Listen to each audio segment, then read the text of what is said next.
بسم اللہ الرحمن الرحیم۔ السلام علیکم لسنرز، آج ہم پیر کامل کا 7واں حصہ پڑھنے جا رہے ہیں۔ باجی میں آپ کا کمرہ صاف کر دوں؟ ملازمہ نے دروازے پر دستک دیتے ہوئے پوچھا۔ نہیں تم جاؤ، امامہ نے ہاتھ کے اشارے سے اسے جانے کے لیے کہا۔ ملازمہ باہر جانے کی بجائے دروازہ بند کر کے اس کے پاس آ گئی۔ میں نے تم سے کہا ہے نا کہ تم۔ امامہ نے کچھ کہنے کی کوشش کی مگر پھر اس کی بات حلق میں ہی رہ گئی۔ ملازمہ نے اپنی چادر کے اندر سے ایک موبائل نکالا۔ امامہ حیرت سے اسے دیکھنے لگی۔ باجی یہ میری ماں نے دیا ہے، وہ کہہ رہی تھی۔ ساتھ والے سالار صاحب نے آپ کے لیے دیا ہے۔ اس نے امامہ کی طرف عجلت کے عالم میں وہ موبائل بڑھایا۔ امامہ نے تیزی سے موبائل کو جھپٹ لیا۔ اس کا دل تیزی سے دھڑک رہا تھا۔ دیکھو تم کسی کو بتانا مت کہ تم نے مجھے کوئی موبائل لا کر دیا ہے، امامہ نے اسے تاکید کی۔ نہیں باجی آپ بے فکر رہیں، میں نہیں بتاؤں گی۔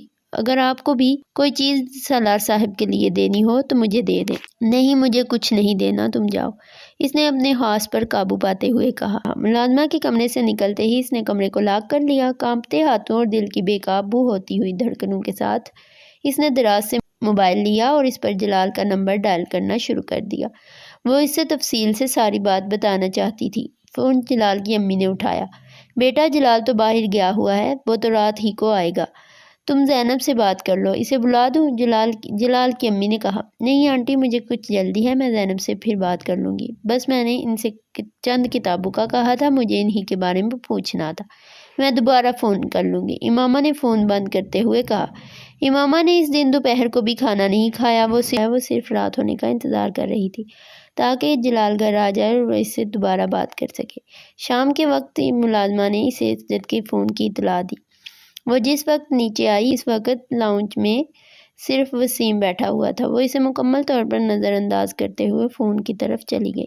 فون کا ریسیور اٹھاتے ہی دوسری طرف سے اسجد کی آواز سنائی دی۔ بے اختیار امامہ کو ہون کھولنے لگا، یہ جاننے کے باوجود کہ اس شادی کو طے کرنے میں اسجد سے زیادہ خود ہاشم سبین کا ہاتھ تھا۔ امامہ کو اس پر غصہ آ رہا تھا، وہ اس کا حال دریافت کر رہا تھا۔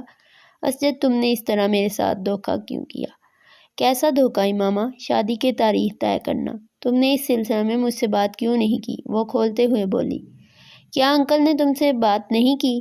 انہوں نے مجھ سے پوچھا تھا اور میں نے ان سے کہا تھا کہ میں ابھی شادی کرنا نہیں چاہتی۔ بہرحال اب تو کچھ نہیں ہو سکتا، اور پھر کیا فرق پڑتا ہے کہ شادی اب ہو یا کچھ سالوں بعد؟ اسجد نے قدرے لاپرواہی سے کہا۔ اسجد تمہیں فرق پڑتا ہو یا نہیں مجھے پڑتا ہے، میں اپنی تعلیم مکمل کرنے تک شادی نہیں کرنا چاہتی اور یہ بات تم اچھی طرح جانتے تھے۔ ہاں میں جانتا تھا، مگر اس سارے معاملے میں تو کہیں بھی انوالو نہیں ہوں۔ تمہیں بتا رہا ہوں شادی انکل کے اصرار پر ہی ہو رہی ہے، تم اسے رکوا دو۔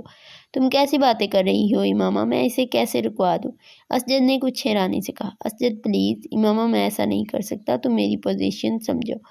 اب تو ویسے بھی کارڈ چھپ چکے ہیں، دونوں گھروں میں تیاریاں ہو رہی ہیں اور امامہ نے اس کی بات سنے بغیر ریسیور پٹخ دیا۔ وسیم نے اس پوری گفتگو میں کوئی مداخلت نہیں کی تھی، وہ خاموشی سے اسجد کے ساتھ ہونے والی اس گفتگو کو سنتا رہا تھا۔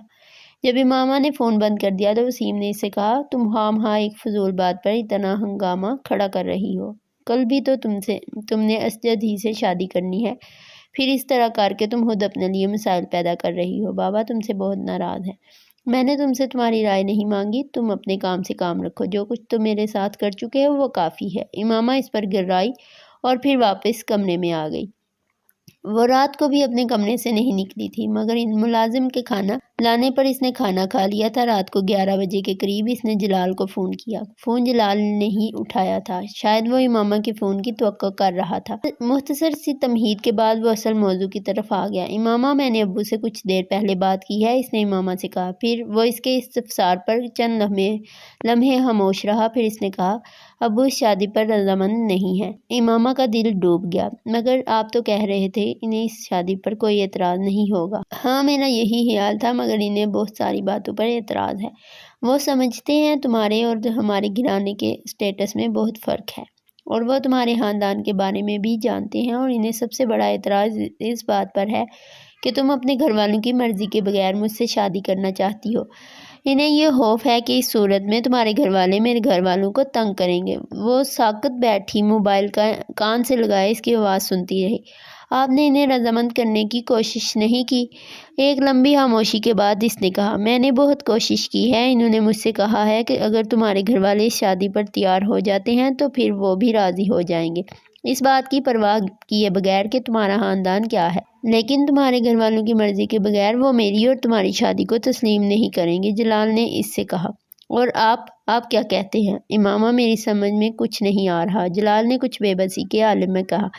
جلال، میرے پیرنٹس کبھی آپ سے میری شادی پر تیار نہیں ہوں گے، بصورت دیگر ہماری پوری کمیونٹی ان کا بائیکاٹ کر دے گی اور وہ یہ کبھی برداشت نہیں کر سکتے۔ اور پھر آپ اسجد سے میری منگنی کو کیوں بھول رہے ہیں؟ امامہ، تم پھر بھی اپنے والدین سے بات تو کرو، ہو سکتا ہے کوئی راستہ نکل آئے۔ میں کل بابا سے تھپڑ کھا چکی ہوں، صرف یہ بتا کر کہ میں کسی دوسرے میں انٹرسٹڈ ہوں۔ امامہ کی آواز بھرانے لگی، اور اگر انہیں یہ پتہ چل گیا کہ میں جسے پسند کرتی ہوں وہ ان کے مذہب کا نہیں ہے تو وہ مجھے مار ڈالیں گے۔ پلیز آپ انکل سے بات کریں، آپ انہیں میرا پرابلم بتائیں، اس نے ملتجیانہ لہجے میں کہا۔ میں ابو سے کل دوبارہ بات کروں گا اور امی سے بھی، پھر میں تمہیں بتاؤں گا کہ وہ کیا کہتے ہیں۔ جلال پریشان تھا۔ امامہ نے جس وقت اس سے بات کرنے کے بعد فون بند کیا وہ بے حد دل گرفتہ تھی۔ اس کے وہم و گمان میں بھی یہ نہیں تھا کہ جلال کے والدین کو اس شادی پر اعتراض ہوگا۔ موبائل ہاتھ میں لیے وہ بہت دیر تک حالی الذہنی کے عالم میں بیٹھی رہی۔ تمہارے ابو مجھ سے پہلے ہی اس سلسلے میں بات کر چکے ہیں اور جو وہ کہہ رہے ہیں وہ بالکل ٹھیک ہے، تم کو اس طرح کے خطروں میں کودنے کی کوئی ضرورت نہیں ہے، جلال کی امی نے قطعی لہجے میں اسے کہا۔ وہ امامہ کے کہنے پر ان سے بات کر رہا تھا، مگر امی، اس میں خطرے والی کیا بات ہے؟ کچھ بھی نہیں ہوگا، آپ خواہ خوفزدہ ہو رہی ہیں، جلال نے کچھ احتجاجی انداز میں کہا۔ تم حماقت کی حد تک بیوقوف ہو، اس کی امی نے اس کی بات پر اسے جھڑکا۔ امامہ کے خاندان اور اس کے والد کو تمہارے ابو اب بہت اچھی طرح جانتے ہیں، تم کیا سمجھتے ہو کہ تمہارے ساتھ شادی ہونے کی صورت میں وہ تمہارا پیچھا چھوڑ دیں گے یا ہمیں کچھ نہیں کہیں گے؟ امی، ہم اس شادی کو خفیہ رکھیں گے، کسی کو بھی نہیں بتائیں گے۔ میں اسپیشلائزیشن کے لیے باہر جانے کے کچھ عرصہ بعد اسے بھی وہاں بلوا لوں گا، سب کچھ خفیہ ہی رہے گا، کسی کو بھی پتہ نہیں چلے گا۔ ہم آخر امامہ کے لیے کیوں اتنا بڑا خطرہ مول لیں؟ اور تمہیں ویسے بھی یہ پتہ ہونا چاہیے کہ ہمارے یہاں اپنی فیملی میں ہی شادی ہوتی ہے، ہمیں امامہ یا کسی اور کی ضرورت نہیں ہے، امی نے موضوع بدلتے ہوئے کہا۔ مجھے اگر یہ اندازہ ہوتا کہ تم اس طرح اس لڑکی میں دلچسپی لینا شروع کر دو گے تو میں اس سے پہلے ہی تمہاری کہیں نسبت طے کر دیتی، اس کی امی نے قدرے ناراضی سے کہا۔ امی، میں امامہ کو پسند کرتا ہوں، اس سے کوئی فرق نہیں پڑتا کہ تم اسے پسند کرتے ہو یا نہیں، اہم بات یہ ہے کہ اس بارے میں اور تمہارے ابو کیا سوچتے ہیں۔ ہم دونوں کو نہ تو وہ پسند ہے اور نہ ہی اس کا خاندان، امی نے دو ٹوک انداز میں کہا۔ امی، وہ بہت اچھی لڑکی ہے، آپ اسے بہت اچھی طرح جانتی ہیں، وہ یہاں آتی رہی ہے اور تب تو آپ اس کی بہت زیادہ تعریفیں کرتی تھی، جلال نے یاد دلایا۔ تعریف کرنے کا یہ مطلب تو نہیں ہے کہ میں اسے اپنی بہو بنا لوں، وہ خفگی سے بولی۔ امی، کم از کم آپ تو ابو جیسی باتیں نہ کریں، تھوڑا سا ہمدردی سے سوچیں، اس بار جلال نے لجاجت تمیز لہجے میں کہا۔ جلال، تمہیں احساس ہونا چاہیے کہ تمہاری اس ضد اور فیصلے سے ہمارے پورے خاندان پر کس طرح کے اثرات مرتب ہوں گے۔ ہمارا بھی خواب ہے کہ ہم تمہاری شادی کسی اچھے اور اونچے خاندان میں کریں، تمہارے ابو اگر تمہیں اس شادی کی اجازت دے بھی دیں تو بھی میں کبھی نہیں دوں گی، نہ ہی میں امامہ کو اپنی بہو کے طور پر قبول کروں گی۔ امی، آپ اس صورتحال کو دیکھیں، وہ کتنا بڑا قدم اٹھا رہی ہے، اس وقت اسے مدد کی ضرورت ہے۔ اگر وہ اتنا بڑا قدم اٹھا رہی ہے تو پھر اسے کم از کم دوسرے کے لیے کوئی پریشانی کھڑی نہیں کرنی چاہیے۔ میں اسے برا نہیں کہہ رہی، وہ بہت اچھا فیصلہ کر رہی ہے، مگر ہم لوگوں کو اپنی کچھ مجبوریاں ہیں، تم کچھ عقل سے کام لو۔ تمہیں اسپیشلائزیشن کے لیے باہر جانا ہے، اپنا ہاسپٹل بنانا ہے، اس کی امی نے قدرے نرم لہجے میں کہا۔ بیٹا، اچھے خاندان میں شادی ہو تو انسان کو آگے بڑھنے کے لیے بہت سے مواقع ملتے ہیں، تمہارے لیے تو پہلے ہی بہت سے خاندانوں کی طرف سے پیغام آ رہے ہیں۔ جب اسپیشلائزیشن کر لو گے تو کتنے اونچے خاندان میں تمہاری شادی ہو سکتی ہے، تمہیں اس کا اندازہ بھی نہیں ہے۔ خود سوچو، صرف امامہ سے شادی کر کے تمہیں کیا ملے گا؟ خاندان اس کا بائیکاٹ کر چکا ہوگا، معاشرے میں جو بدنامی ہوگی وہ الگ ہے، اور تم سے شادی ہو بھی جائے تو کل کو تمہارے بچے تمہارے اور امامہ کے بارے میں کیا سوچیں گے؟ یہ کوئی ایک دو دن کی بات نہیں ہے، ساری عمر کی بات ہے، امی اسے سنجیدہ لہجے میں سمجھا رہی تھی۔ جلال کسی اعتراض یا احتجاج کے بغیر خاموشی سے ان کی باتیں سنتا رہا۔ اس کے چہرے سے کچھ اندازہ نہیں ہو رہا تھا کہ وہ قائل ہوا ہے یا نہیں۔ امامہ نے اگلی رات جلال کو پھر فون کیا، فون جلال نے ہی اٹھایا تھا۔ امامہ، میں نے امی سے ابھی بات کی ہے، وہ ابو سے زیادہ ناراض ہوئی ہیں میری بات پر۔ امامہ کا دل گویا مکمل ڈوب گیا، وہ کہہ رہی ہیں کہ مجھے ایک فضول معاملے میں خود انوالو کرنے کی کوئی ضرورت نہیں ہے۔ جلال نے صاف گوئی کا مظاہرہ کیا۔ میں نے انہیں تمہارے پرابلم کے بارے میں بھی بتایا ہے، مگر ان کا کہنا ہے کہ یہ تمہارا پرابلم ہے، ہمارا نہیں۔ امامہ کو اس کے لفظوں سے شدید تکلیف ہوئی تھی۔ میں نے انہیں بہت سمجھانے کی کوشش کی مگر وہ رضامند نہیں ہے، اور نہ ہی ہوں گی۔ جلال کی آواز دھیمی ہو گئی تھی۔ مجھے تمہاری مدد کی ضرورت ہے جلال، اس نے ڈوبتے دل کے ساتھ کسی موہوم سی امید پر کہا۔ میں جانتا ہوں امامہ، مگر میں کچھ نہیں کر سکتا۔ میرے والدین اس پرپوزل پر راضی نہیں ہیں۔ کیا تم ان کی مرضی کے بغیر مجھ سے شادی نہیں کر سکتے؟ نہیں، یہ میرے لیے ممکن نہیں ہے۔ مجھے ان سے اتنی محبت ہے کہ میں انہیں ناراض کر کے تم سے شادی نہیں کر سکتا۔ پلیز جلال، وہ گڑ گڑائی۔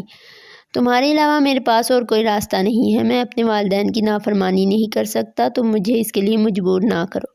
میں آپ کو نافرمانی کے لیے نہیں کہہ رہی ہوں، میں تو آپ سے اپنی زندگی کی بھیک مانگ رہی ہوں۔ اس کے اعصاب چٹک رہے تھے۔ اسے یاد نہیں تھا کہ اس نے زندگی میں کبھی کسی سے اتنی التجائیہ اور منت بھرے انداز میں بات کی ہو۔ آپ مجھ سے صرف نکاح کر لیں، اپنے والدین کو اس کے بارے میں نہ بتائیں۔ بے شک آپ بعد میں ان کی مرضی سے بھی شادی کر لیں، میں اعتراض نہیں کروں گی۔ تم اب بچوں جیسی باتیں کر رہی ہو۔ خود سوچو، اگر ایسے کسی نکاح کے بارے میں ابھی میرے والدین کو پتہ چل جاتا ہے تو وہ کیا کریں گے؟ وہ تو مجھے گھر سے نکال دیں گے، اور پھر تم اور میں کیا کریں گے؟ ہم محنت کر لیں گے، کچھ نہ کچھ کر لیں گے۔ تمہارے اس کچھ نہ کچھ سے میں باہر پڑھنے جا سکوں گا؟ اس بار جلال کا لہجہ چبھتا ہوا تھا اور وہ بول نہیں سکی۔ نہیں ماما، میرے اتنے خواب اور خواہشات ہیں کہ میں انہیں تمہارے لیے یا کسی کے لیے بھی نہیں چھوڑ سکتا۔ مجھے تم سے محبت ہے، اس میں کوئی شک نہیں، مگر میں اس جذباتیت کا مظاہرہ نہیں کر سکتا جس کا مظاہرہ تم کر رہی ہو۔ تم دوبارہ مجھے فون مت کرنا، کیونکہ میں اب اس سارے معاملے کو یہیں ختم کر دینا چاہتا ہوں۔ مجھے تم سے ہمدردی ہے، مگر تم اپنے اس مسئلے کا حل خود نکالو، میں تمہاری مدد نہیں کر سکتا۔ خدا حافظ۔ جلال نے فون بند کر دیا۔ رات 10:50 پر اس سے اپنے ارد گرد کی پوری دنیا دھوئیں میں تحلیل ہوتی نظر آئی۔ کسی چیز کی مٹھی میں ہونے اور پھر دور دور تک کہیں نہ ہونے کا فرق کوئی امامہ سے بہتر نہیں بتا سکتا۔ معوف ذہن اور شل ہوتے ہوئے اعصاب کے ساتھ وہ بہت دیر تک کسی بت کی طرح اپنے بیڈ پر ٹانگیں لٹکائے بیٹھی رہی۔ مجھے بتا دینا چاہیے اب بابا کو سب کچھ، اس کے سوا اب اور کوئی دوسرا راستہ نہیں ہے۔ شاید وہ خود ہی مجھے اپنے گھر سے نکال دیں، کم از کم مجھے اس گھر سے تو رہائی مل جائے گی۔ میں اسجد سے شادی کرنا ہی نہیں چاہتی تو شاپنگ کا تو سوال ہی پیدا نہیں ہوتا۔ امامہ نے مستحکم لہجے میں امی سے کہا۔ سلمیٰ اسے اگلے روز اپنے ساتھ مارکیٹ جانے کا کہنے کے لیے آئی تھی۔ پہلے تمہیں شادی پر اعتراض تھا، اب تمہیں اسجد سے شادی پر اعتراض ہے۔ آخر تم چاہتی کیا ہو؟ سلمیٰ اس کی بات پر مشتعل ہو گئی۔ صرف یہ کہ آپ اسجد سے میری شادی نہ کریں۔ تو پھر کس سے کرنا چاہتی ہو تم؟ ہاشم سبین اچانک کھلے دروازے سے اندر آ گئے تھے۔ یقیناً انہوں نے باہر کوریڈور میں امامہ اور سلمیٰ کے درمیان ہونے والی گفتگو سنی تھی، اور وہ اپنے غصے پر قابو نہیں رکھ پائے تھے۔ امامہ ایک دم چپ ہو گئی۔ بولو، کس سے کرنا چاہتی ہو؟ اب منہ بند کیوں ہو گیا ہے؟ آخر تم اسجد سے شادی کیوں نہیں کرنا چاہتی؟ کیا تکلیف ہے تمہیں؟ انہوں نے بلند آواز میں کہا۔ دعویٰ شادی ایک بار ہوتی ہے اور میں اپنی پسند سے کروں گی، وہ ہمت کر کے بولی۔ کل تک اسجد تمہاری پسند تھا؟ ہاشم سبین نے دانت پیستے ہوئے کہا۔ کل تھا، اب نہیں ہے۔ کیوں اب کیوں نہیں ہے؟ امامہ کچھ کہے بغیر ان کا چہرہ دیکھنے لگی۔ بولو، اب کیوں پسند نہیں ہے وہ تمہیں؟ ہاشم سبین نے بلند آواز میں پوچھا۔ بابا، میں کسی مسلمان سے شادی کروں گی۔ ہاشم سبین کو لگا آسمان ان کے سر پر گر پڑا تھا۔ کیا کہا تم نے؟ انہوں نے بے یقینی سے کہا۔ میں کسی غیر مسلم سے شادی نہیں کروں گی، کیونکہ میں اسلام قبول کر چکی ہوں۔ کمرے میں اگلے کئی منٹ تک مکمل خاموشی رہی۔ سلمیٰ کو جیسے سکتہ ہو گیا تھا، اور ہاشم سبین، وہ ایک پتھر کے مجسمے کی طرح اسے دیکھ رہے تھے۔ ان کا منہ کھلا ہوا تھا، وہ جیسے سانس لینا بھول گئے تھے۔ ان کے وہم و گمان میں بھی نہیں تھا کہ کبھی انہیں زندگی میں اپنی اولاد، اور وہ بھی اپنی سب سے لاڈلی بیٹی کے سامنے اس طرح کی صورتحال کا سامنا کرنا پڑے گا۔ ان کے 40 سال مکمل طور پر بھنور کی زد میں آ گئے تھے۔ تم کیا بکواس کر رہی ہو؟ ہاشم سبین کے اندر اشتعال کی ایک لہر اٹھی تھی۔ بابا، آپ جانتے ہیں میں کیا کہہ رہی ہوں، آپ بہت اچھی طرح جانتے ہیں۔ تم پاگل ہو گئی ہو، انہوں نے آپے سے باہر ہوتے ہوئے کہا۔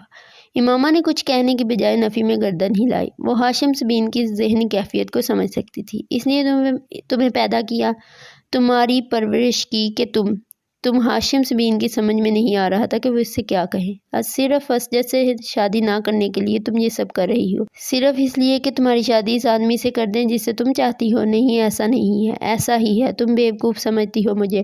ان کے منہ سے جھاگ نکل رہا تھا۔ آپ میری شادی کسی بھی آدمی سے کریں، مجھے کوئی اعتراض نہیں، بس وہ آپ کی کمیونٹی سے نہ ہو۔ پھر آپ کم از کم یہ نہیں کہہ سکیں گی کہ میں کسی خاص آدمی کے لیے یہ سب کر رہی ہوں۔ ہاشم سبین اس کی بات پر دانت پیسنے لگے۔ تم جمعہ 8 دن کی پیداوار، تمہیں پتہ کیا ہے؟ میں سب جانتی ہوں بابا، میری عمر 20 سال ہے، میں آپ کی انگلی پکڑ کر چلنے والی بچی نہیں ہوں۔ میں جانتی ہوں آپ کے اس مذہب کی وجہ سے ہمارے خاندان پر بڑی برکات نازل کی گئی ہیں، وہ بڑے مستحکم اور ہموار انداز میں کہتی گئی۔ تم شش نہیں ہوگی تم ہاشم سبین غصے کے عالم میں انگلی اٹھا کر بولنے لگے۔ امامہ کو ان پر ترس آنے لگا۔ اسے دوزخ میں کھڑے ہو کر دوزخ سے ڈرانے والے شخص پر ترس آیا، اسے آنکھوں پر پٹی باندھ کر پھرنے والے شخص پر ترس آیا، اسے مہر شدہ دل والے آدمی پر ترس آیا، اسے نفس زدہ آدمی پر ترس آیا، اسے گمراہی کے سب سے اوپر والی سیڑھی پر کھڑے آدمی پر ترس آیا۔ تم گمراہی کے راستے پر چل پڑی ہو، چند کتابیں پڑھ کر تم۔ ماما نے ان کی بات کاٹ دی۔ آپ اس بارے میں مجھ سے بحث نہیں کر سکیں گے، میں سب کچھ جانتی ہوں، تحقیق کر چکی ہوں، تصدیق کر چکی ہوں۔ آپ مجھے کیا بتائیں گے، کیا سمجھائیں گے؟ آپ نے اپنی مرضی کا راستہ چن لیا ہے، میں نے اپنی مرضی کا راستہ چن لیا ہے۔ آپ وہ کر رہے ہیں جو آپ صحیح سمجھتے ہیں، میں وہ کر رہی ہوں جو میں صحیح سمجھتی ہوں۔ آپ کا عقیدہ آپ کا ذاتی مسئلہ ہے، میرا عقیدہ میرا ذاتی مسئلہ ہے۔ کیا اب یہ بہتر نہیں ہے کہ آپ میرے اس فیصلے کو قبول کر لیں، جذباتی حماقت کی بجائے بہت سوچ سمجھ کر اٹھایا جانے والا قدم سمجھ کر؟ اس نے بڑی رسانیت اور سنجیدگی کے ساتھ کہا۔ ہاشم سبین کی ناراضی میں اور اضافہ ہوا۔ میں اپنی بیٹی کو مذہب بدلنے دوں تاکہ پوری کمیونٹی میرا بائیکاٹ کر دے، میں فٹ پاتھ پر آ جاؤں؟ نہیں ماما، یہ نہیں ہو سکتا۔ تمہارا اگر دماغ بھی خراب ہو گیا ہے تو اس کا یہ مطلب نہیں کہ میرا دماغ بھی خراب ہو جائے۔ کوئی بھی مذہب اختیار کرو، مگر تمہاری شادی میں اسجد سے ہی کروں گا۔ تمہیں اسی کے گھر جانا ہوگا، اس کے گھر چلی جاؤ اور پھر وہاں جا کر طے کرنا کہ تمہیں کیا کرنا ہے کیا نہیں۔ ہو سکتا ہے تمہیں عقل آ جائے۔ وہ غصے کے عالم میں کمرے سے نکل گئے۔ مجھے پتا ہوتا کہ تمہاری وجہ سے ہمیں اتنی ذلت کا سامنا کرنا پڑے گا تو میں پیدا ہوتے ہی تمہارا گلا دبا دیتی۔ ہاشم سبین کے جاتے ہی سلمیٰ نے کھڑے ہوتے ہوئے دانت پیس کر کہا، تم نے ہماری عزت خاک میں ملانے کا تہیہ کر لیا ہے۔ امامہ کچھ کہنے کی بجائے خاموشی سے انہیں دیکھتی رہی۔ وہ کچھ دیر اسی طرح بولتی رہی، پھر کمرے سے چلی گئیں۔ انہیں اس کے کمرے سے گئے 1 گھنٹہ ہی ہوا تھا جب دروازے پر دستک دے کر اسجد اندر داخل۔ امامہ کو اس وقت وہاں آنے کی توقع نہیں تھی۔ اسجد کے چہرے پر پریشانی بہت نمایاں تھی۔ یقیناً اسے ہاشم سبین نے بلوایا تھا اور وہ اسے سب کچھ بتا چکے تھے۔ یہ سب کیا ہو رہا ہے امامہ؟ اس نے اندر داخل ہوتے ہی کہا۔ وہ اپنے بیڈ پر بیٹھی اسے دیکھتی رہی۔ تم کیوں کر رہی ہو یہ سب کچھ؟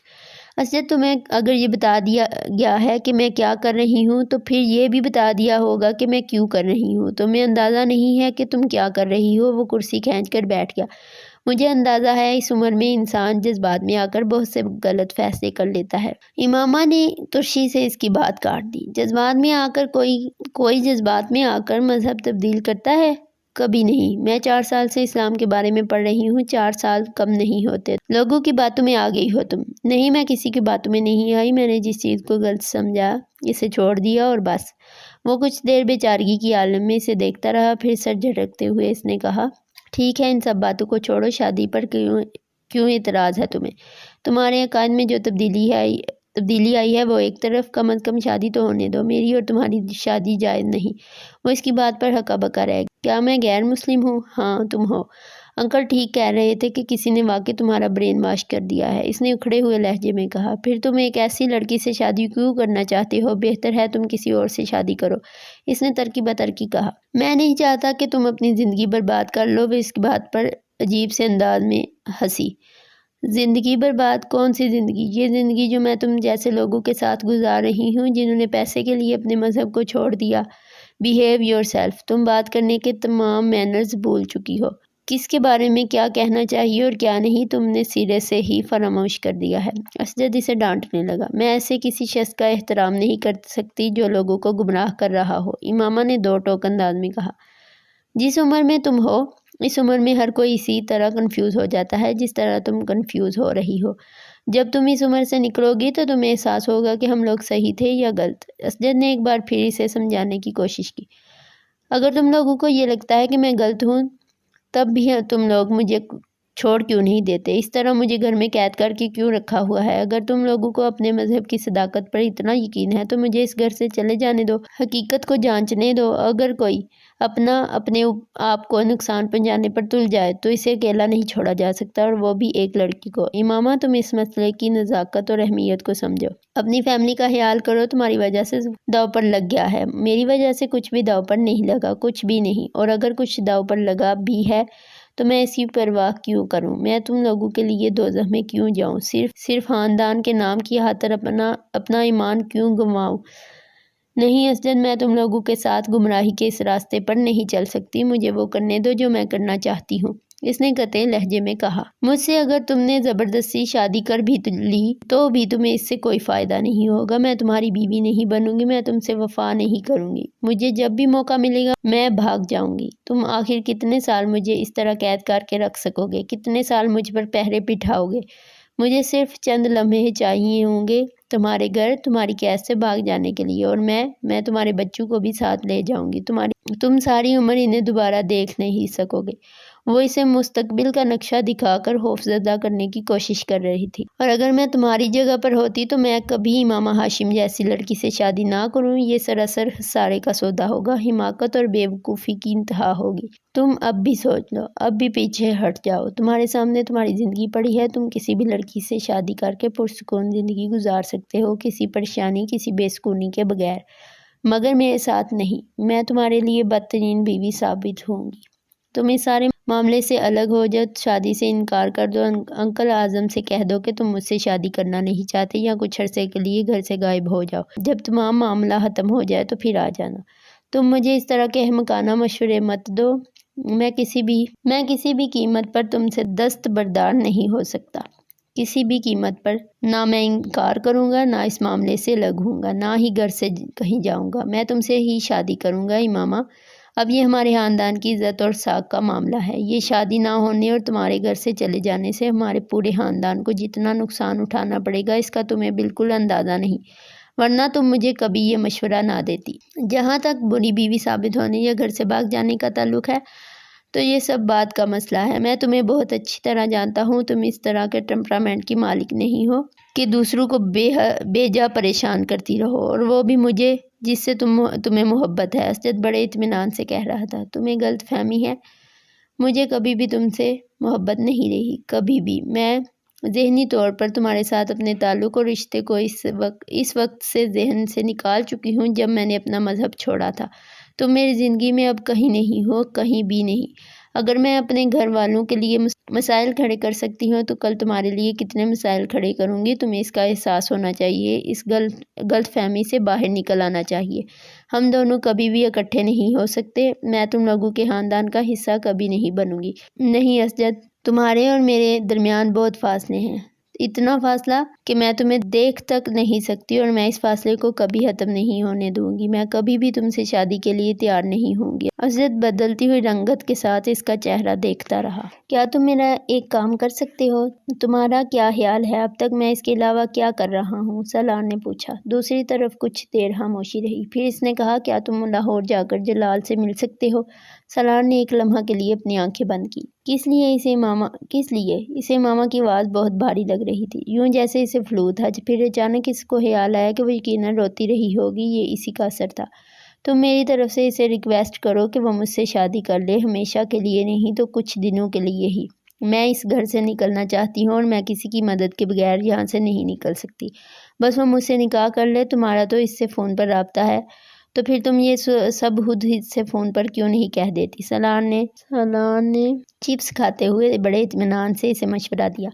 میں کہہ چکی ہوں۔ اسے ماما کی آواز پہلے سے زیادہ بھرائی ہوئی لگی۔ پھر اس نے انکار کر دیا ہے۔ ویری سیڈ، سالار نے افسوس کا اظہار کیا۔ تو یہ ون سائڈ لو افیئر تھا؟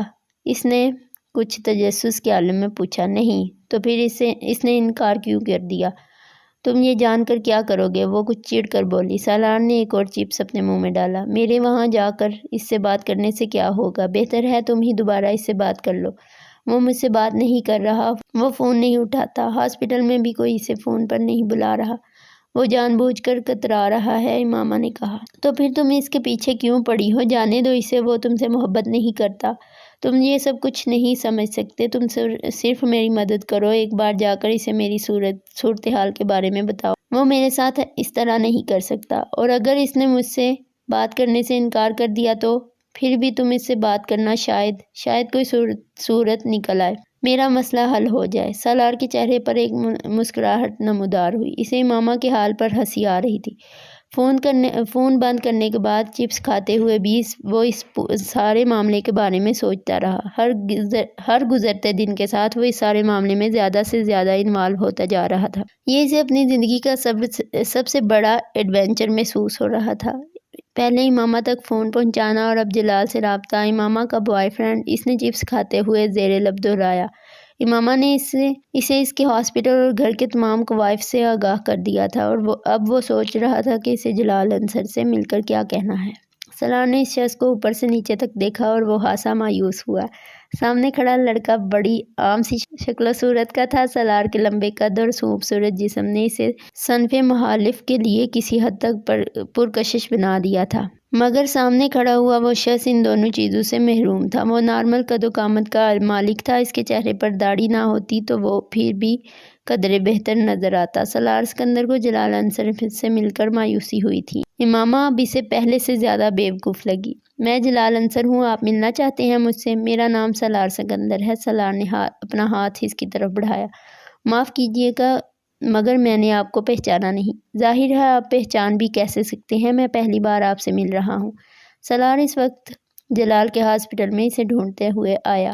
چند لوگوں سے اس کے بارے میں دریافت کرنے پر وہ اس کے پاس پہنچ گیا تھا۔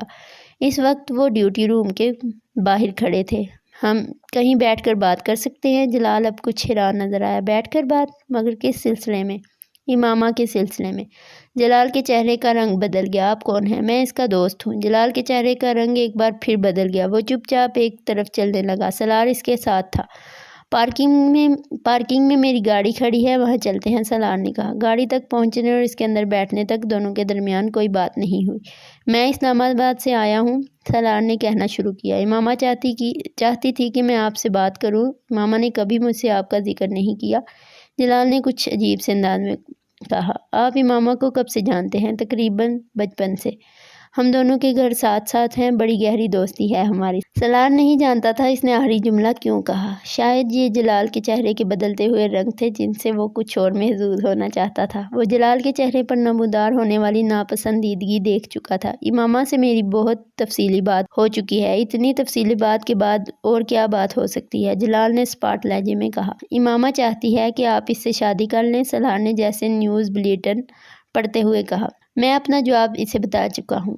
وہ چاہتی ہے آپ اپنے فیصلے پر نظر ثانی کریں۔ یہ ممکن نہیں ہے۔ وہ اس گھر میں اپنے والدین اور گھر والوں کی قید میں ہے۔ وہ چاہتی ہے آپ اگر ہمیشہ کے لیے نہیں تو وقتی طور پر اس سے نکاح کریں اور پھر اسے قید سے چھڑا لیں۔ یہ ممکن ہی نہیں ہے، وہ ان کی قید میں ہے، نکاح ہو ہی کیسے سکتا ہے فون پر؟ نہیں، میں اتنا بڑا رسک نہیں لے سکتا، میں ایسے معاملات میں انوالو ہونا ہی نہیں چاہتا، جلال نے کہا۔ میرے والدین مجھے اس شادی کی اجازت نہیں دیں گے، اور پھر وہ امامہ کو قبول کرنے پر تیار بھی نہیں ہیں۔ جلال کی نظریں اب سالار کے بالوں کی پونی پر جمی ہوئی تھی۔ یقیناً سالار کی طرح اس نے بھی اسے ناپسندیدہ قرار دیا ہوگا۔ اس نے کہا کہ آپ وقتی طور پر اس سے صرف نکاح کر لیں تاکہ وہ اپنے گھر سے نکل سکے، بعد میں آپ چاہیں تو اسے طلاق دے دیں۔ میں نے کہا نہ میں اس کی مدد نہیں کر سکتا، اور پھر اس طرح کے معاملات آپ خود اس سے شادی کیوں نہیں کر لیتے؟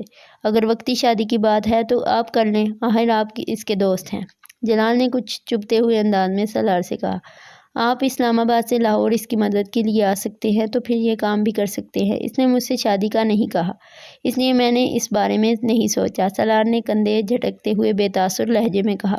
ویسے بھی وہ آپ سے محبت کرتی ہے، مجھ سے نہیں، مگر عارضی شادی یا نکاح میں تو محبت کا ہونا ضروری نہیں، بعد میں آپ بھی اسے طلاق دے دیں۔ جلال نے اس مسئلے کا حل نکال لیا تھا۔ آپ کا مشورہ میں اسے پہنچا دوں گا، سالار نے سنجیدگی سے کہا، اور اگر یہ ممکن نہیں ہے تو پھر امامہ سے کہیں کہ وہ کوئی اور طریقہ اپنائے۔ بلکہ آپ کسی نیوز پیپر کے آفس چلے جائیں اور انہیں امامہ کے بارے میں بتائیں کہ کس طرح اس کے خاندان نے اسے زبردستی قید کر رکھا ہے۔ جب میڈیا اس معاملے کو ہائی لائٹ کرے گا تو خود ہی وہ امامہ کو چھوڑنے پر مجبور ہو جائیں گے، یا پھر آپ پولیس کو اس معاملے کی اطلاع دیں۔ سالار کو حیرانی ہوئی، جلال کی تجویز بری نہیں تھی، واقعی امامہ اس بارے میں کیوں نہیں سوچ رہی؟ یہ راستہ زیادہ محفوظ تھا۔ میں آپ کا یہ مشورہ بھی اسے پہنچا دوں گا۔ آپ دوبارہ میرے پاس نہ آئیں، بلکہ امامہ سے بھی یہ کہہ دیں کہ وہ مجھ سے کسی بھی طریقے یا ذریعے سے دوبارہ رابطہ نہ کریں۔ میرے والدین ویسے بھی میری منگنی کرنے والے ہیں، جلال نے جیسے انکشاف کیا۔ ٹھیک ہے، میں یہ ساری باتیں اس تک پہنچا دوں گا، سالار نے لاپرواہی سے کہا۔ جلال مزید کچھ کہے بغیر گاڑی سے اتر گیا۔ اگر امامہ کو یہ توقع تھی کہ سالار جلال کو اس سے شادی کرنے کے لیے قائل کرے گا تو یہ اس کی سب سے بڑی بھول تھی۔ وہ امامہ سے کوئی ہمدردی رکھتا تھا، نہ ہی کسی خوف خدا کے تحت اس سارے معاملے میں کودا تھا۔ اس کے لیے یہ سب کچھ ایک ایڈونچر تھا، اور ایڈونچر میں یقیناً جلال سے امامہ کی شادی شامل نہیں تھی۔ اگر جلال سے اس کی شادی کے لیے دلائل دینے بھی پڑتے تو وہ کیا دیتا؟ اس کے پاس صرف ایک دلیل کے علاوہ اور کوئی دلیل نہیں تھی کہ جلال اور امامہ ایک دوسرے سے محبت کرتے ہیں، اور یہ وہ دلیل تھی جسے جلال پہلے ہی رد کر چکا تھا۔ وہ مذہبی یا اخلاقی حوالوں سے قائل نہیں کر سکتا تھا، کیونکہ وہ خود ان دونوں چیزوں سے نابلد تھا۔ مذہب اور اخلاقیات سے اس کا دور دور سے بھی کوئی واسطہ نہیں تھا، اور سب سے بڑی بات یہ تھی کہ آخر وہ امامہ کے لیے ایک دوسرے آدمی سے اتنی لمبی بحث کرتا کیوں، وہ بھی ایسا آدمی جسے دیکھتے ہی اس نے ناپسند کر دیا تھا۔ اور یہ تمام وہ باتیں تھیں جو وہ اسلام آباد سے لاہور آتے ہوئے سوچ رہا تھا۔ وہ آیا اس لیے تھا کہ وہ جلال سے ملنا چاہتا تھا اور دیکھنا چاہتا تھا کہ امامہ کے پیغام پر اس کا رد عمل کیا رہتا تھا۔ اس نے امامہ کا پیغام اسی کے لفظوں میں کسی اضافے یا ترمیم کے بغیر پہنچا دیا تھا، اور اب وہ جلال کا جواب لے کر واپس جا رہا تھا اور حادثہ محظوظ ہو رہا تھا۔ آخر اس پیغام کے جواب میں وہ کیا کرے گی، کیا کہے گی؟ اسجد سے شادی تو وہ نہیں کرے گی، جلال اس سے شادی کرنے پر تیار نہیں، گھر سے وہ نکل نہیں سکتی، کوئی اور ایسا آدمی نہیں جو اس کی مدد کے لیے آ سکے۔ پھر آخر وہ کیا کرے گی؟ عام طور پر لڑکیاں ان حالات میں خودکشی کرتی ہیں۔ اوہ یس، وہ یقیناً اب مجھ سے زہر یا ریوالور پہنچانے کی خواہش کرے گی۔ سالار متوقع صورتحال کے بارے میں سوچ کر پرجوش ہو رہا تھا۔ خودکشی ویری ایکسائٹنگ۔ آخر اس کے علاوہ وہ اور کر بھی کیا سکتی ہے؟ تم مجھ سے شادی کرو گے؟ سالار کو جیسے شاک لگا۔ فون پر نکاح؟ وہ کچھ دیر کے لیے بول نہیں سکا۔ لاہور سے واپس آنے کے بعد اس نے امامہ کو جلال کا جواب بالکل اسی طرح سے پہنچا دیا تھا۔ اس کا اندازہ تھا کہ اب وہ رونا دھونا شروع کر دے گی، پھر اسے کسی ہتھیار کی فرمائش کرے گی، مگر وہ کچھ دیر کے لیے خاموش رہی۔ پھر اس نے سالار سے جو کہا تھا، اس نے چند ثانیوں کے لیے سالار کے ہوش گم کر دیے تھے۔ مجھے صرف کچھ دیر کے لیے تمہارا ساتھ چاہیے تاکہ میرے والدین اسجد کے ساتھ میری شادی نہ کر سکیں، اور پھر تم بیلف کے ذریعے مجھے یہاں سے نکال لو۔ اس کے بعد مجھے تمہاری ضرورت نہیں رہے گی، اور میں کبھی بھی اپنے والدین کو تمہارا نام نہیں بتاؤں گی۔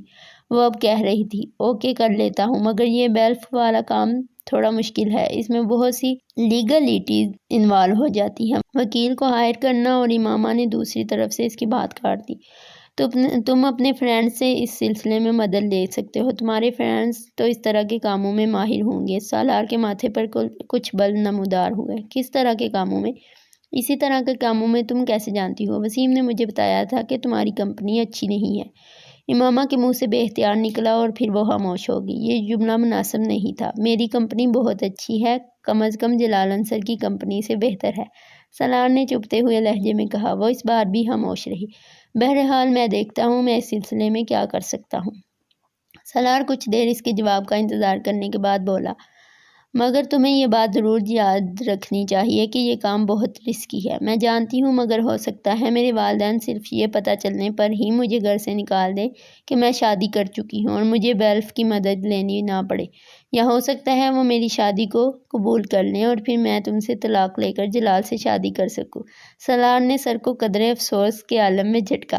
اس نے دنیا میں اس طرح کا احمق پہلے کبھی نہیں دیکھا۔ وہ احمقوں کی جنت کی ملکہ تھی، یا شاید ہونے والی تھی۔ چلو دیکھتا ہوں کیا ہوتا ہے، سالار نے فون بند کرتے ہوئے کہا۔ میں ایک لڑکی سے نکاح کرنا چاہتا ہوں۔ حسن نے سالار کے چہرے کو غور سے دیکھا اور پھر بے اختیار ہنسا۔ یہ سال کا نیا ایڈونچر ہے یا آخری ایڈونچر؟ آخری ایڈونچر، سالار نے بڑی سنجیدگی کے ساتھ تبصرہ کیا۔ یعنی تم شادی کر رہے ہو؟ حسن نے برگر کھاتے ہوئے کہا۔ شادی کا کون کہہ رہا ہے؟ سالار نے اسے دیکھا۔ تو پھر میں ایک لڑکی سے نکاح کرنا چاہ رہا ہوں، اس کو مدد کی ضرورت ہے، میں اس کی مدد کرنا چاہتا ہوں۔ حسن اس کا چہرہ دیکھنے لگا۔ آج تم مذاق کے موڈ میں ہو؟ نہیں، بالکل بھی نہیں، میں نے تمہیں یہاں مذاق کرنے کے لیے تو نہیں بلایا۔ پھر کیا فضول باتیں کر رہے ہو؟ نکاح، لڑکی کی مدد وغیرہ وغیرہ۔ اس بار حسن نے قدر ناگواری سے کہا۔ محبت ہو گئی ہے تمہیں اس سے؟ مائی فوٹ، میرا دماغ خراب ہے کہ میں کسی سے محبت کروں گا، اور وہ بھی اس عمر میں؟ سالار نے تحقیر آمیز انداز میں کہا۔ یہی تو میں بھی یہی کہہ رہا ہوں کہ پھر تم کیا کر رہے ہو؟ سالار نے اس بار اسے تفصیل سے امامہ اور اس کے مسئلے کے بارے میں بتایا۔ اس نے حسن کو صرف یہ نہیں بتایا تھا کہ وہ لڑکی وسیم کی بہن ہے، کیونکہ حسن وسیم سے بہت اچھی طرح واقف تھا، لیکن اس سے تفصیلات سننے کے بعد حسن نے پہلا سوال ہی یہ کیا تھا، وہ لڑکی کون ہے؟ سالار نے بے اختیار ایک گہرا سانس لیا۔ وسیم کی بہن؟ واٹ؟ حسن بے اختیار اچھلا۔ وسیم کی بہن؟ وہ جو میڈیکل کالج میں پڑھتی ہے؟ ہاں۔ تمہارا دماغ خراب ہو گیا ہے؟ تم کیوں ہاں اس طرح کی حماقت کر رہے ہو؟ وسیم کو بتا دو اس سارے معاملے کے بارے میں تم سے مدد مانگنے آیا ہوں، مشورہ مانگنے نہیں، سالار نے ناگواری سے کہا۔ میں تمہاری کیا مدد کر سکتا ہوں؟ حسن نے کچھ الجھے ہوئے انداز میں کہا۔ تم نکاح ہوا اور کچھ گواہوں کا انتظام کرو تاکہ میں اس سے فون پر نکاح کر سکوں۔ سالار نے فوراً ہی کام کی بات کی۔ مگر تمہیں یہ نکاح کر کے کیا فائدہ ہوگا؟ کچھ بھی نہیں، مگر میں کسی فائدے کے بارے میں سوچ بھی کب رہا ہوں۔ دفع کرو سالار اس سب کو، تم کیوں کسی دوسرے کے معاملے میں کود رہے ہو، اور وہ بھی وسیم کی بہن کے معاملے میں؟ بہتر، سالار نے اس بار درستی سے اس کی بات کاٹی۔ تم مجھے صرف یہ بتاؤ، میری مدد کرو گے یا نہیں؟ باقی چیزوں کے بارے میں پریشان ہونا تمہارا مسئلہ نہیں ہے۔ ٹھیک ہے، میں تمہاری مدد کروں گا، میں مدد کرنے سے انکار نہیں کر رہا ہوں، مگر تم یہ سوچ لو کہ یہ سب بہت خطرناک ہے۔ حسن نے ہتھیار ڈالنے والے انداز میں کہا۔ میں سوچ چکا ہوں، تم مجھے تفصیلات بتاؤ، سالار نے اس بار فرنچ فرائز کھاتے ہوئے کچھ مطمئن انداز میں کہا۔ بس ایک بات، اگر انکل اور آنٹی کو پتہ چل گیا تو کیا ہوگا؟ انہیں پتہ نہیں چلے گا، وہ یہاں نہیں ہیں، کراچی گئے ہوئے ہیں اور ابھی کچھ دن وہاں رکیں گے۔ وہ یہاں ہوتے پھر میرے لیے یہ سب کچھ کرنا بہت مشکل ہوتا، سالار نے اسے مطمئن کرنے کی کوشش کرتے ہوئے کہا۔ وہ اپنا برگر تقریباً ختم کر چکا تھا۔ حسن اب اپنا برگر کھاتے ہوئے کسی گہری سوچ میں ڈوبا ہوا نظر آ رہا تھا، مگر سالار اس کے تاثرات کی طرف دھیان نہیں دے رہا تھا۔ وہ جانتا تھا کہ حسن اس وقت اپنا لائحہ عمل طے کرنے میں مصروف ہے۔ اسے حسن سے کسی قسم کا خوف یا خطرہ نہیں تھا، وہ اس کا بہترین دوست تھا۔ حسن نے نکاح کے انتظامات بہت آسانی سے کر لیے تھے۔ سالار نے اسے کچھ رقم دی تھی جس سے اس نے تین گواہوں کا انتظام کر لیا تھا۔ چوتھے گواہ کے طور پر وہ خود موجود تھا۔ نکاح ہوا کو اندازہ تھا کہ اس نکاح میں کوئی غیر معمولی کہانی تھی، مگر اسے بھاری رقم کے ساتھ اتنی دھمکیاں بھی دے دی گئی تھی کہ وہ خاموش ہو گیا تھا۔ حسن سپہر کے وقت اس نکاح ہوا اور تینوں گواہوں کو لے کر آیا تھا۔ وہ سب سالار کے کمرے میں چلے گئے تھے، وہیں بیٹھ کر نکاح نامہ بھرا گیا تھا۔ سالار امامہ کو اس بارے میں پہلے ہی انفارم کر چکا تھا۔ مقررہ وقت پر فون پر نکاح ہوا نے ان دونوں کا نکاح پڑھا دیا تھا۔ سالار نے ملازمہ کے ذریعے امامہ کو پیپرز بھجوا دیے تھے۔ امامہ نے پیپرز لیتے ہی برق رفتاری سے ان پر سائن کر کے ملازمہ کو واپس دے دیے تھے۔ ملازمہ ان پیپرز کو واپس سالار کے پاس لے آئی تھی، مگر وہ بری طرح تجسس کا شکار تھی۔ آخر وہ لوگ کون تھے جو سالار کے کمرے میں تھے، اور یہ پیپرز کیسے تھے جن پر امامہ نے سائن کیا تھا؟ اس کا ماتھا ٹھٹک رہا تھا، اسے شبہ ہو رہا تھا کہ ہو نہ ہو وہ دونوں آپس میں شادی کر رہے تھے۔ سالار کو پیپرز واپس دیتے ہوئے وہ پوچھے بغیر رہ نہیں سکی تھی۔ یہ کس چیز کے کاغذ ہیں سالار صاحب؟ اس نے بظاہر سادگی اور معصومیت سے پوچھا۔ تمہیں اس سے کیا، جیسے بھی پیپرز ہوں، تم اپنے کام سے کام رکھو۔ سالار نے درشتی سے اسے جھڑک دیا۔ اور ایک بات تم کان کھول کر سن لو، اس سارے معاملے کے بارے میں اگر تم اپنا منہ بند رکھو گی تو یہ تمہارے لیے بہتر ہوگا، بلکہ بہت بہتر ہوگا۔ مجھے کیا ضرورت ہے جی کسی سے بھی اس بارے میں بات کرنے کی؟ میں نے تو ویسے ہی پوچھ لیا، آپ اطمینان رکھیں صاحب جی، میں کسی کو کچھ نہیں بتاؤں گی۔ ملازمہ فوراً گھبرا گئی تھی۔ سالار ویسے بھی اتنا اکھڑ مزاج تھا کہ اس سے بات کرتے ہوئے خوف آیا کرتا تھا۔ سالار نے کچھ نخوت بھرے انداز میں سر کو جھٹکا۔ اسے اس بات کا کوئی خوف نہیں تھا کہ ملازمہ یہ سب کسی کو بتا سکتی تھی، اگر بتا بھی دیتی تو اسے کوئی فرق نہیں پڑنے والا تھا۔ تم ایک بار پھر جلال سے ملو، ایک بار پھر پلیز۔ وہ اس دن اس سے فون پر کہہ رہی تھی۔ سالار اس بات پر چڑ گیا۔ وہ تم سے شادی نہیں کرنا چاہتا امامہ، وہ کتنی بار کہہ چکا ہے، آخر تم سمجھتی کیوں نہیں ہو کہ دوبارہ بات کرنے کا کوئی فائدہ نہیں ہے۔ اس نے بتایا تھا اس کے ماں باپ اس کی کوئی منگنی وغیرہ کرنا چاہ رہے ہیں، وہ جھوٹ بول رہا ہے۔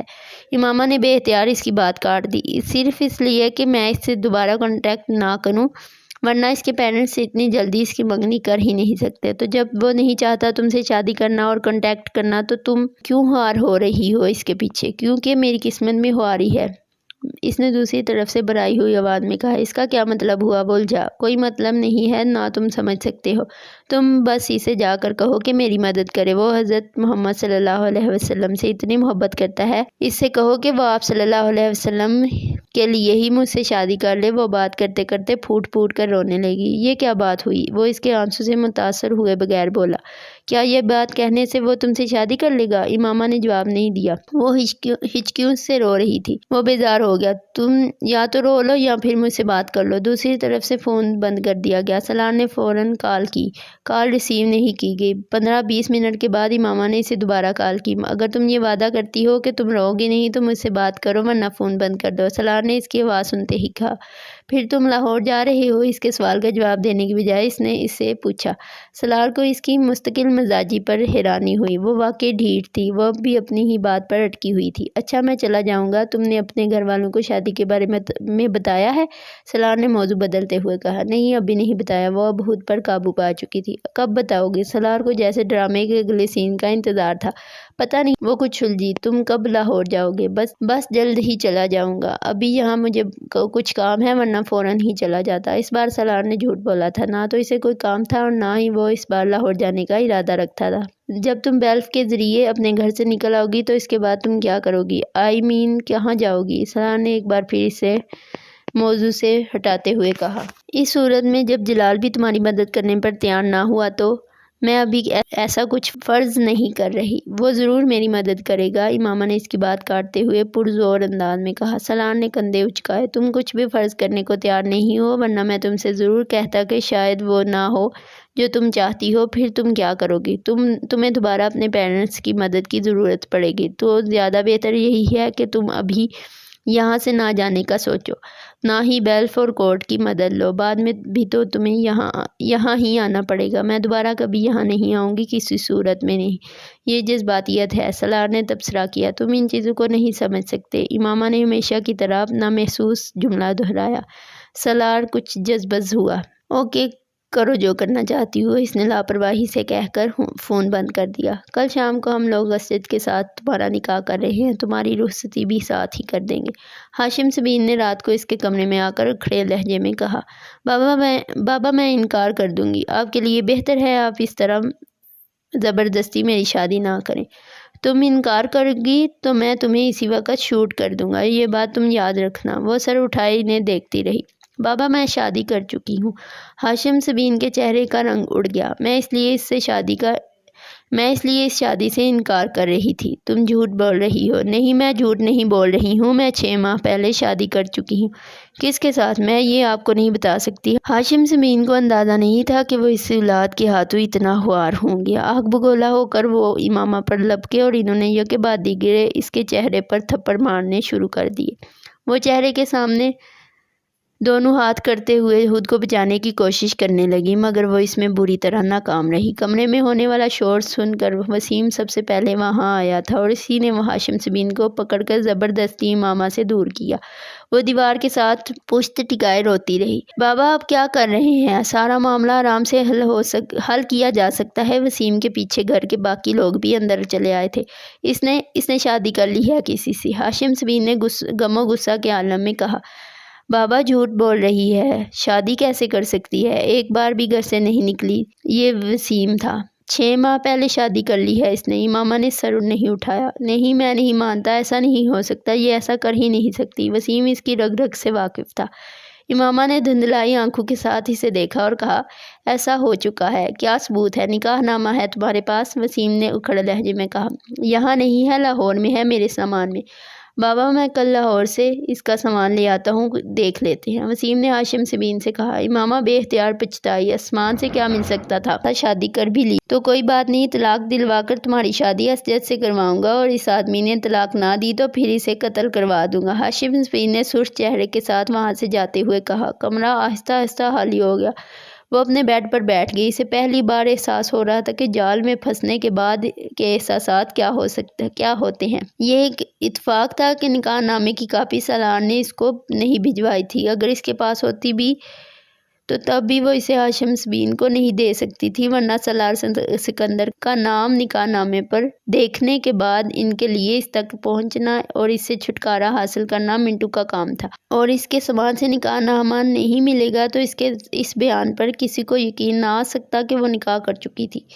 اس نے کمرے کے دروازے کو لاک کر دیا اور موبائل پر سالار کو کال کرنے لگی۔ اس نے اسے ساری صورتحال سے آگاہ کر دیا تھا۔ تم ایک بار پھر لاہور جاؤ اور جلال کو میرے بارے میں بتاؤ۔ میں اب اس گھر میں نہیں رہ سکتی، مجھے یہاں سے نکلنا ہے، اور اس کے علاوہ میں کہیں نہیں جا سکتی۔ تم میرے لیے ایک وکیل کو ہائر کرو اور اس سے کہو کہ وہ میرے پیرنٹس کو میرے شوہر کی طرف سے مجھے حبس بے جا میں رکھنے کے خلاف ایک کورٹ نوٹس بھجوائے۔ تمہارے شوہر یعنی میری طرف سے؟ تم وکیل کو اپنا نام مت بتانا، بلکہ یہ بہتر ہے کہ اپنے کسی دوست کے ذریعے وکیل کو ہائر کرو، اور میرے شوہر کا کوئی بھی فرضی نام دے سکتے ہو۔ تمہارا نام وکیل کے ذریعے انہیں پتہ چلے گا تو وہ تم تک پہنچ جائیں گے، اور میں یہ نہیں چاہتی۔ ماما نے اسے یہ نہیں بتایا کہ اس سے کیا خدشہ ہے، اور نہ ہی سالار نے اندازہ لگانے کی کوشش کی۔ اس سے بات کرنے کے بعد امامہ نے فون بند کر دیا۔ اگلے روز 10-11 بجے کے قریب کسی وکیل نے فون کر کے ہاشم سبین سے امامہ کے سلسلے میں بات کی اور انہیں امامہ کو زبردستی اپنے گھر رکھنے کے بارے میں اس کے شوہر کی طرف سے کیے جانے والے کیس کے بارے میں بتایا۔ ہاشم سبین کو مزید کسی ثبوت کی ضرورت نہیں رہی تھی۔ وہ غصے میں پھنکارتے ہوئے اس کے کمرے میں گئے اور اسے بری طرح مارا۔ تم دیکھنا امامہ تم کس طرح برباد ہوگی، ایک ایک شے کے لیے ترسوگی۔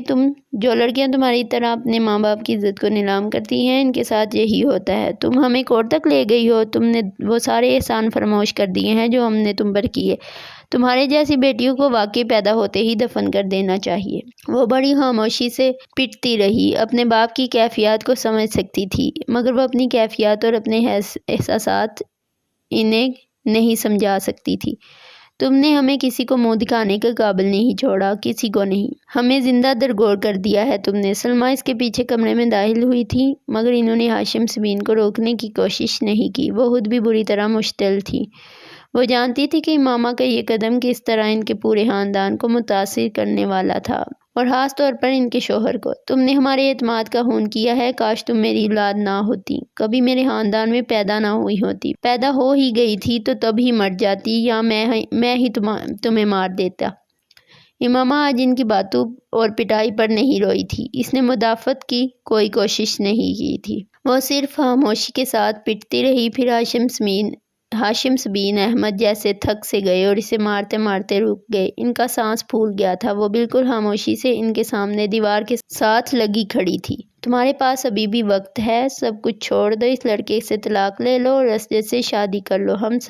ہم اس سب کو معاف کر دیں گے، بھلا دیں گے۔ اس بار سلمیٰ نے تیز لہجے میں اسے کہا۔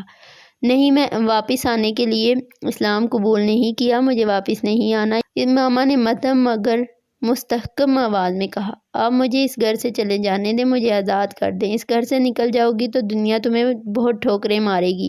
تمہیں اندازہ ہی نہیں ہے کہ باہر کی دنیا میں کیسے مگرمچھ تمہیں ہڑپ کرنے کے لیے بیٹھے ہیں۔ جس لڑکے سے شادی کر کے تم نے ہمیں ذلیل کیا ہے، وہ تمہیں بہت خوار کرے گا۔ ہمارے خاندان کو دیکھ کر اس نے تمہارے ساتھ اس طرح چوری چھپے رشتہ جوڑا ہے۔ جب ہم تمہیں اپنے خاندان سے نکال دیں گے اور تم پائی پائی کی محتاج ہو جاؤ گی تو وہ بھی تمہیں چھوڑ کر بھاگ جائے گا۔ کہیں تمہیں پناہ نہیں ملے گی، کوئی ٹھکانہ نہیں ملے گا۔ سلمیٰ اب اسے ڈرا رہی تھی۔ ابھی بھی وقت ہے امامہ، تمہارے پاس ابھی بھی وقت ہے۔ نہیں امی، میرے پاس کوئی وقت نہیں ہے، میں سب کچھ طے کر چکی ہوں، میں اپنا فیصلہ آپ کو بتا چکی ہوں، مجھے یہ سب قبول نہیں۔ آپ مجھے جانے دیں، اپنے خاندان سے الگ کرنا چاہتے ہیں تو کر دیں، جائیداد سے محروم کرنا چاہتے ہیں کر دیں، میں کوئی اعتراض نہیں کروں گی، مگر میں کروں گی وہی جو میں آپ کو بتا رہی ہوں۔ میں اپنی زندگی کے راستے کا انتخاب کر چکی ہوں، آپ یا کوئی بھی اسے بدل نہیں سکتا۔ ایسی بات ہے تو تم اس گھر سے نکل کر دکھاؤ، میں تمہیں جان سے مار دوں گا، لیکن اس گھر سے تمہیں جانے نہیں دوں گا، اور اس وکیل کو تو میں اچھی طرح دیکھ لوں گا۔ تمہیں اگر یہ ہوش فہمی ہے کہ کوئی کورٹ یا عدالت تمہیں میری تحویل سے نکال سکتی ہے تو یہ تمہاری بھول ہے۔ میں تمہیں کبھی بھی کہیں بھی جانے نہیں دوں گا۔ میں بیلف کے آنے سے پہلے اس گھر سے کہیں اور منتقل کر دوں گا، پھر میں دیکھوں گا کہ تم کس طرح اپنے فیصلے کو تبدیل نہیں کرتی، اور مجھے اگر وہ لڑکا نہ ملا جس سے تم نے شادی کی ہے تو پھر میں اس بات کی پرواہ کیے بغیر کہ تمہارا نکاح ہو چکا ہے جیسے تمہاری شادی کر دوں گا۔ میں اس شادی کو سرے سے ماننے سے انکار کرتا ہوں۔ تمہاری شادی صرف وہ ہوگی جو میری مرضی سے ہوگی، اس کے علاوہ نہیں۔ وہ مشتعل انداز میں کہتے ہوئے سلمیٰ کے ساتھ باہر نکل گئے۔ وہ وہیں دیوار کے ساتھ کھڑی خوف زدہ اور پریشان نظروں سے دروازے کو دیکھتی رہی۔ اس نے جس مقصد کے لیے شادی کی تھی اس کا کوئی فائدہ ہوتا نظر نہیں آ رہا تھا۔ ہاشم سبین احمد اپنی بات پر چٹان کی طرح اڑے ہوئے تھے۔